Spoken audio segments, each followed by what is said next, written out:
Hey, hi guys. So let's look at this couple of more quality questions in this video. Okay, very useful for your numbers concept. You can look at this question. The question says that n is a natural number. Find sum of all values of n that exist for which n is square plus 18n minus 134 has exactly three factors. Right. Now, first of all, what do you mean by this line? Three factors here. So I know that any prime number is square, no? Any prime number is square will have three factors. Okay. So any prime number is square will have three factors here, right? So that means what I want is n is square plus 18n minus 134. So n is square plus 18n minus 134 should be a square of any prime number. I hope you remember that formula, right? Number of factors होता है ना, that is a raised to b and suppose c raised to d. Number of factors क्या होते हैं? b plus 1 into d plus 1 like that. Okay, where a and b are prime, a and c are prime numbers. ये सारे prime number होते हैं, है ना? So if there are three factors here, तो आपके ये हो जाएंगे. This should be a prime square. Okay. ना थोड़ा इसको चेंज करते हैं परफेक्ट स्क्वायर में guys. So what I can do here is n square plus 18n है, तो 18n will behave like 2ab. So like it's like 2 into 9 into n, है ना? ये आपका n स्क्वायर है. तो what I can write here is I can write this as n plus 9 का whole square, है ना? So n square plus 18n plus 81 हो जाएगा. तो अगर आपने प्लस 81 किया है तो माइनस 81 कर दो, फिर minus 134 is equal to P square. Then n plus 9 का whole square is equal to P square plus 215. Okay, और rather I can say that इन दोनों का डिफरेंस है ना. सो n प्लस 9 का whole square minus p square is equal to 215. ठीक है. सो n प्लस 9 का whole square minus p square is equal to 215. Okay. Now ये वैल्यू बताओ कितनी हो जाएगी यहाँ पे? n plus 9 minus p into n plus 9 plus p should be equal to 215. And obviously n plus 9 should be n plus 9 plus p should be greater than n plus 9 minus p, है ना? तो अब इसको दो part में break कर सकते हैं. This can be 215 and this can be 1, और this can be 43 and this can be 5. यही ना? तो 215 क्या होता है? 43 इंटू 5 होता है. 43 प्राइम नंबर है, फर्दर ब्रेक भी नहीं कर सकते हो. तो यहाँ पे दोनों केस को देखते हैं. Let's observe both the cases here. देखो, look at the first case now. मैं देखूंगा कि अगर n प्लस 9 प्लस पी की वैल्यू क्या है? 215 है, and n plus 9 minus P की वैल्यू क्या है? 1 है. So if I try to solve for n here, मैं इन दोनों इक्वेशन को सॉल्व करूँ n के लिए, तो what will happen? This will get cancelled हो जाएगा ना. सो 2n plus 18 will be equal to 216. तो ये 198 हो गया. Therefore n will be equal to 99. तो यहाँ से आपका n का वैल्यू 99 आ गया फर्स्ट केस से, which is acceptable, right? Second case क्या होगा? Now n plus 9, second case है, n plus 9 plus p is equal to 43 and n plus 9 minus p is equal to 5. यही है ना? इसको सॉल्व कर लेंगे, दो इक्वेशन को ऐड करते हैं, ये कैंसिल हो गया. So now 2n plus 18 is equal to 48. 2n is 30. So therefore n will be equal to 15. Okay. So हमें निकालना था sum of all values of n. That is possible here. Okay. So two values will be possible here, right? So ये दो values आपके क्या हो जाएंगे? That will be 99 plus 15. That is equal to 114. So 114 is the answer for this question. ठीक है. सो बहुत अच्छा क्वेश्चन था. It's a very nice question because sometime factors में क्वालिटी इक्वेशन इन्वॉल्व नहीं करते हैं, तो उसको परफेक्ट स्क्वायर में चेंज करना हो गया. हमें ये भी जज करना पड़ गया कि थ्री फैक्टर था तो पी स्क्वायर का फॉर्म होगा, राइट? तो 2-3 concepts mix in a question. ठीक है. लास्ट में दो केस बनाने पड़ गए. तो परफेक्ट कैट लेवल क्वेश्चन, बहुत बढ़िया क्वेश्चन था ये. ओके, चलो look at one more question guys. एक और देखते हैं. Okay, so let's look at the second question here guys. It says that how many natural numbers n less than 1000 exist such that the remainder when n is divided by 19 is same as n square divided by 19. ठीक है.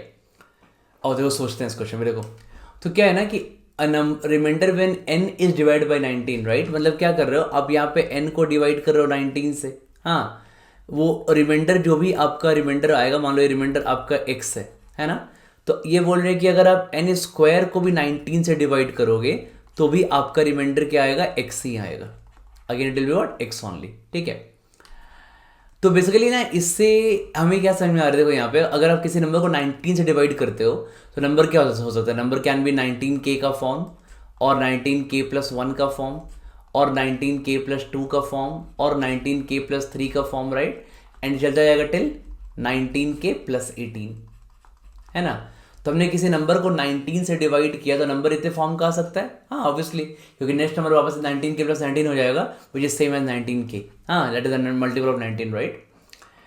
तो अब ना ये अगर मैं divide करूं, मान लो ये मेरा n है यहाँ पे, अगर मैं n को 19 से डिवाइड करने पे जो रिमाइंडर आ रहा है हमारा n स्क्वायर पे भी सेम रिमाइंडर है, तो ये तब पॉसिबल है जब स्क्वायर करने पे हमारा उसको रिमाइंडर अफेक्ट ना करे। फॉर एग्जाम्पल अगर मैं बोलूँ कि अगर 19 स्क्वायर है ना, तो अगर n कोई 19 का मल्टीपल होगा तो फर्स्ट केस क्या सोचेंगे हम, अगर n कोई 19 का मल्टीपल होगा तो 19 के मल्टीपल को अगर हम 19 से अगर हम डिवाइड करें 19 से तो रिमाइंडर 0 आएगा।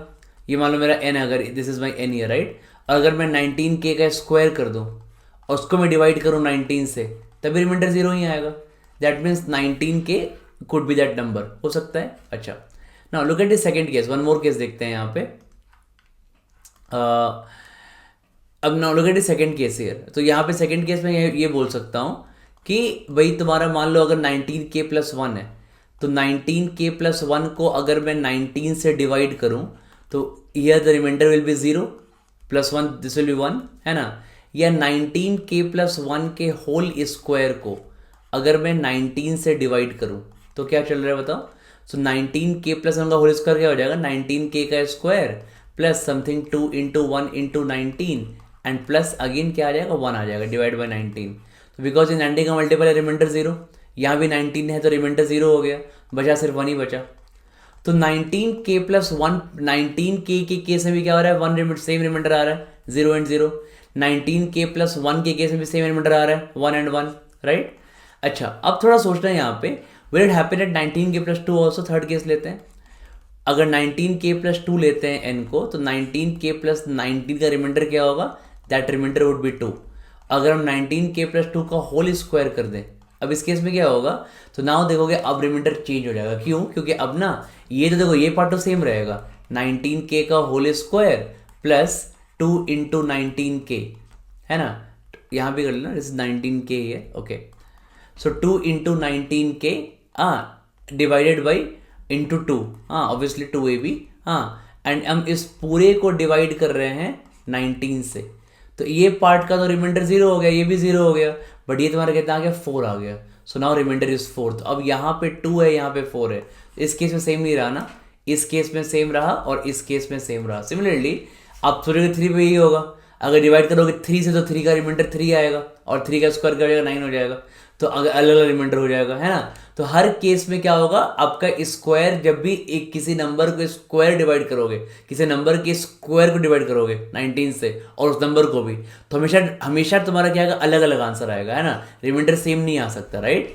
तो ये कब आ रहा है, ये सिर्फ 1 में आएगा और 0 में आएगा, ठीक है। It will only come in 1 and 0 because 1 का स्क्वायर इज 1 एंड 0 का स्क्वायर इज 0, तो कोई स्क्वायर करने का कोई फर्क पड़ नहीं रहा है हमें, तो सिर्फ 1 और 0 दो ही जगह पॉसिबल हो सकता है, ठीक है।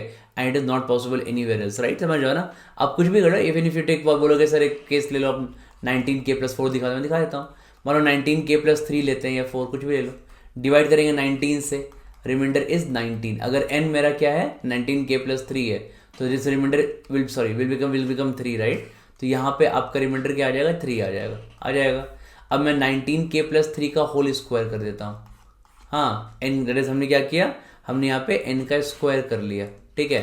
तो अगर मैंने यहाँ पे n का स्क्वायर कर लिया तो इस केस में क्या होगा, बाई 19 डिवाइड कर दो, क्या रिमाइंडर 19 के रिमाइंडर 0 हो जाएगा, फिर 2 × 19 भी 0 हो जाएगा, 9 बच जाएगा आपका रिमाइंडर। यहाँ पे देख लो फिर से अलग अलग आ गया ना, तो हमेशा अलग अलग आएगा, सिर्फ 0 और 1 वाला केस छोड़ के, लॉजिकल से बात है, राइट। 3 और 3 का square is not same, 2 and 2 का स्क्वायर इज नॉट सेम, हाँ, बट 1 and 1 का square is same and 0 and 0 का स्क्वायर इज सेम, इसलिए सिर्फ दो ही केस में आएगा, राइट। समझ में आई बात सबको।